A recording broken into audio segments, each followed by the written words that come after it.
আজ বিকেলে মা বাপি আসার কথা ছিল, তাই দুপুরে তাড়াতাড়ি খাওয়া দাওয়া করে সবকিছু গুছিয়ে একটু শুয়েছিলাম। ভেবেছিলাম আজকে ঘুমোবো না, কিন্তু শরীরটা দুপুর থেকে এত খারাপ করছিল, তাই কখন যেন ঘুমটা ধরে গেছে। হঠাৎ শ্বশুর মশাই ডাকলেন, উঠে যখন দেখি 6:30 বেজে গেছে। তারপর ঝটপট ঘরটর ঝাঁটিয়ে ফ্রেশ হয়ে এসে আগে সন্ধেটা দিয়ে দিলাম, কারণ অনেক লেট হয়ে গেছে। আসলে আমি দুপুরে না খুব একটা ঘুমোই না, খুব যখন শরীরটা খারাপ করে তখন বিছানায় শুয়ে পড়লেই যেন ঘুমটা ধরে যায়। আর তারপরে একটু বৃষ্টিও হয়েছিল, এই জন্য আরোই যেন ঘুমটা ভাঙেনি। যত দেরি করে ঘুম থেকে ওঠা হয়, সে সকালে হোক আর বিকেল টাইমটা হোক, তত কাজগুলো করতে প্রচুর দেরি হয়ে যায়।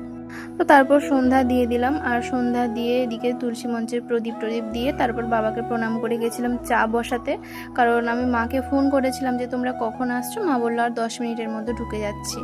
তাই ভাবলাম ওরা আসলে কেন চাটা বসাবো, আগে থেকে চাটা করে রাখি, চা ফুটতে ফুটতে ওরা চলে আসবে। আর বাবা তো সন্ধেবেলা লিকার চা খান, দুধ চা খান না। তখন আমি বললাম যখন সবাই খাচ্ছে আপনি একটু দুধ চা খান, তাই বাবার জন্য আলাদা করে লিকার চা করিনি। আর এদিকে চা বসাতে বসাতে আমার বাপি, মা আর ভাই চলে এসেছিল। আর এদিকে আমি ভাইয়ের সাথে ইয়ার্কি করছিলাম যে কি নিয়ে এসছিস, আমাকে দে আগে। এই যে দেখো আর একজন, এ হচ্ছে আমার মাসি মেয়ে। তোমরা তো আগের ভিডিওতেই দেখেছিলে যখন আমার মাসি আমাকে নেমন্তন্ন করতে এসেছিল। এটা মাসির, ছোট মাসির বড় মেয়ে। তো আমি মাকে বলেছিলাম বোনকেও আনতে, তাই বোনকেও নিয়ে এসছে। কিছুই না, আসলে আমার শ্বশুরমশাই এসছেন তো, তাই মা বাপি দেখা করতে এসছে। তো তারপর ওদেরকে চা দিয়ে খাওয়া দাওয়া শেষ করে আর এদিকে আমি রান্নার প্রস্তুতি করছি। করব আলু ভাজা, কাঁকরোল ভাজা, বেগুন ভাজা, আর চিকেন হবে, আর সর্ষে ইলিশ হবে। তারপর ওই ভাজাগুলোতে লবণ হলুদ মাখিয়ে রেখে দিলাম, আর এদিকে ভাতটাও বসিয়ে দিলাম।